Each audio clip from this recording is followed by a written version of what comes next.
Welcome to our deep dive into the world of sophists. We're using Plato's Sophist dialogue as our guide this time. You might be thinking, oh, those sly debaters using tricky arguments. Yeah. But in this dialogue, even figuring out what a sophist is turns into like this massive philosophical puzzle that'll have us questioning like the very nature of reality. Yeah, it's a wild ride. It is a wild ride, so buckle up. It's interesting how right away Plato kind of throws us a curveball. We have Socrates hanging out with Theodorus, and then this mysterious stranger from Malaya, which, by the way, is a Greek city known for, like, philosophers obsessed with the idea of being. Right. So anyway, they're all trying to find these seemingly simple categories: sophist, statesman, and philosopher. Right. And it is way harder than you think. It's like they each have this general idea. Yeah. But to nail down the specific definition, like, I don't know, it's like trying to catch a shadow. Right. So Socrates throws out this playful idea Yeah. that philosophers are kind of like gods, Ah. observing everything from above. Then he suggests that the stranger demonstrate how to define these tricky concepts. Using an example, and this is where it gets fun, the art of the angler. Yeah, the choice of the angler isn't random. Plato's hinting at a key idea here. To understand huge abstract concepts, it's helpful to practice on something smaller and more familiar. Like you learn the ABCs before tackling Shakespeare. Okay, so let's break down this angler analogy. They start by classifying angling as an acquisitive art. Basically an art form where you're acquiring something. Right, and this is where we get into like that step-by-step division process. Right. So acquisitive art gets split into exchange and conquest. Right. And then conquest is divided further into hunting. Eventually, they narrow it down to fishing, then the specific techniques of fishing, until they finally land on angling, using a hook to snag a fish from below. It's surprisingly methodical, even a bit humorous. Hold on. Humorous? Yeah. How is defining fishing funny?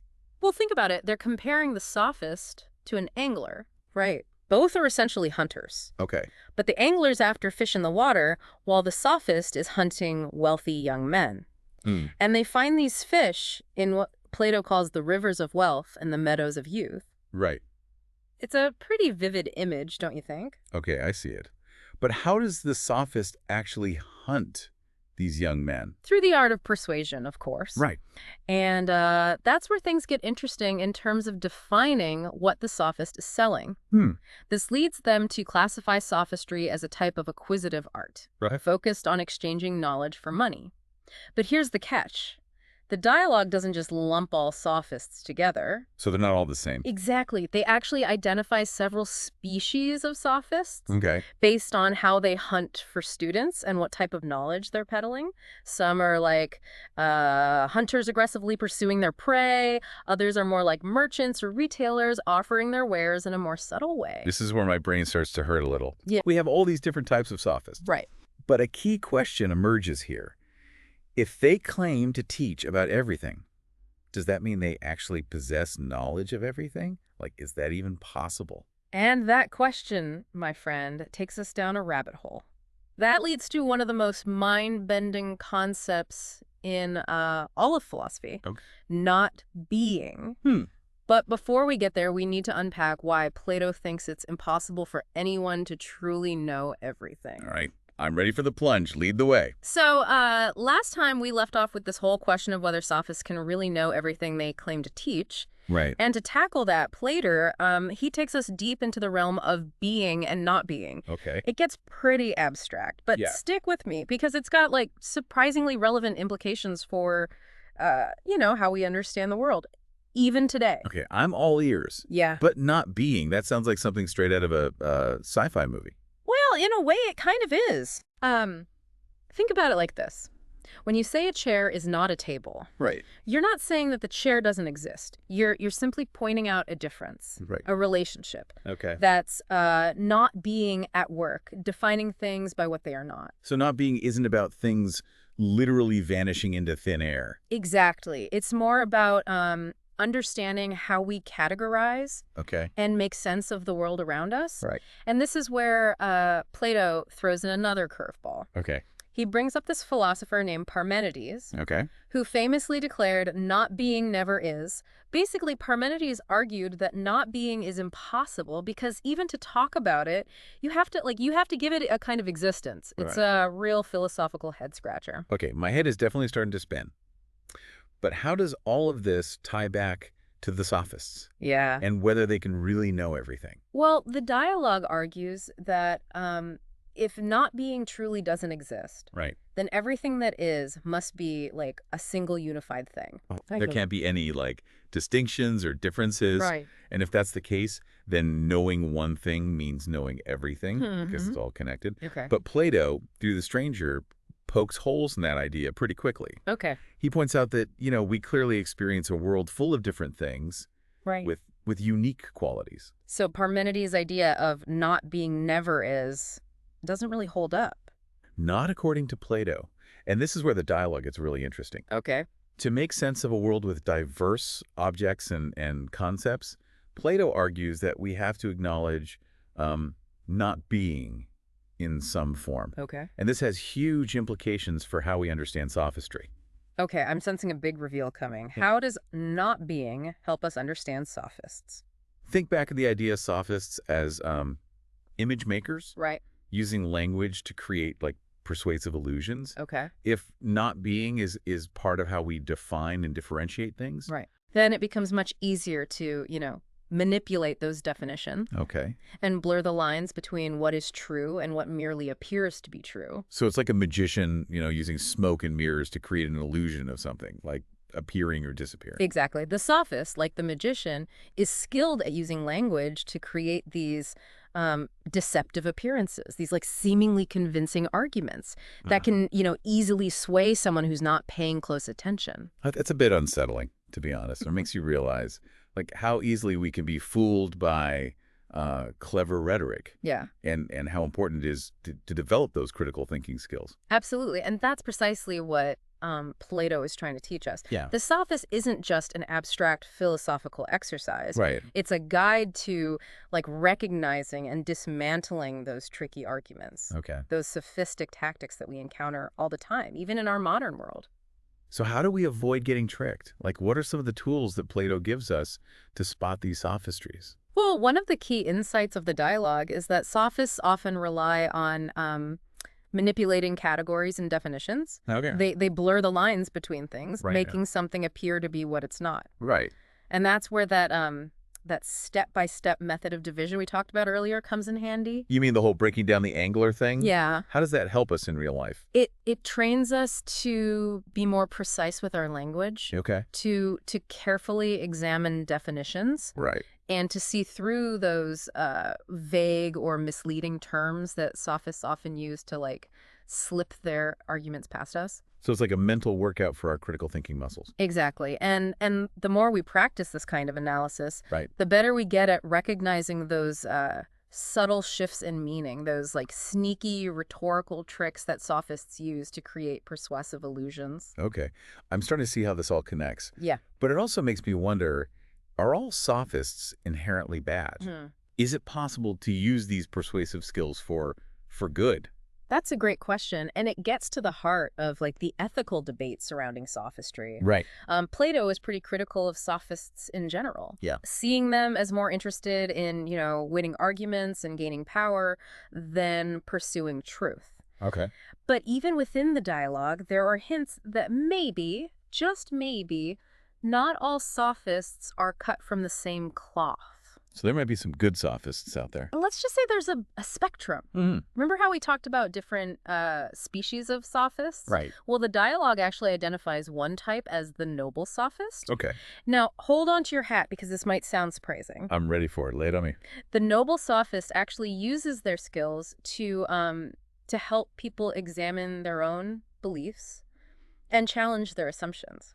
Almost like a philosophical therapist. Wow. Okay. Instead of using rhetoric to deceive, they use it to enlighten. Wow. That's a twist I wasn't expecting. Yeah. So it's not necessarily the skills that are bad, but how those skills are used. Exactly. And that's a really important point to keep in mind as we move into the final part of our deep dive. We're going to explore how these ancient ideas about sophistry, not being, and the power of language are more relevant than ever in today's world, where we're constantly bombarded with information and persuasive messages. Okay, so we've been through the ringer with sophists and ancient Greek philosophers and this mind-bending idea of not being. Yeah. But I got to ask, like, how does all of this relate to me in the 21st century? It feels a bit like, we've been spelunking in this ancient philosophical cave. That's a fair point. But trust me, those ancient ideas have a surprisingly long reach. Think about how much of our modern world is built on persuasion. Okay. On convincing people to believe certain things or buy certain products. Right. We're surrounded by sophistry, even if we don't always call it that. Give me some real-world examples. Where do we actually encounter this kind of sophistry in our everyday lives? Well, just look at the advertising industry. It's a masterclass in using language, imagery, and carefully constructed narratives to make us design things we may not even need. Right. They play on our emotions, our insecurities, and our aspirations, using not being to create like a sense of lack or a longing for something that promises to, make our lives complete. I see what you mean. Like those ads that make you feel like your life is somehow incomplete without, a certain brand of car or the latest gadget. Yeah. They're not selling a product as much as they're selling a feeling, a sense of being that's like associated with that product. Precisely. And they often use comparisons to subtly undermine our sense of self-worth. Okay. It's not enough to just present their product as good. They also have to imply that the alternative is somehow lacking. So they're using not being to create a sense of what we're not rather than what we are. Exactly. And this tactic is everywhere. Think about political campaigns. Okay. Where candidates often focus more on attacking their opponents than on outlining their own policies. They use rhetoric to create like an image of their opponent as, incompetent, untrustworthy, or even dangerous, Right. playing on our fears and anxieties Right. to persuade us to vote against someone rather than for someone. It's like they're trying to convince us that voting for the other guy will lead to some kind of societal not being, like a loss of stability or security or even our way of life. You're getting it. And then there's the whole world of online misinformation. Right. Where fake news and conspiracy theories spread like wildfire. Right. These are often carefully crafted to appeal to our biases and prejudices, using, distorted facts, misleading statistics, and emotional appeals to create a compelling narrative that's ultimately based on, not being a rejection of established truths or a denial of reality itself. So basically what you're saying is that Plato's insights into sophistry are like more relevant than ever. We're living in an age where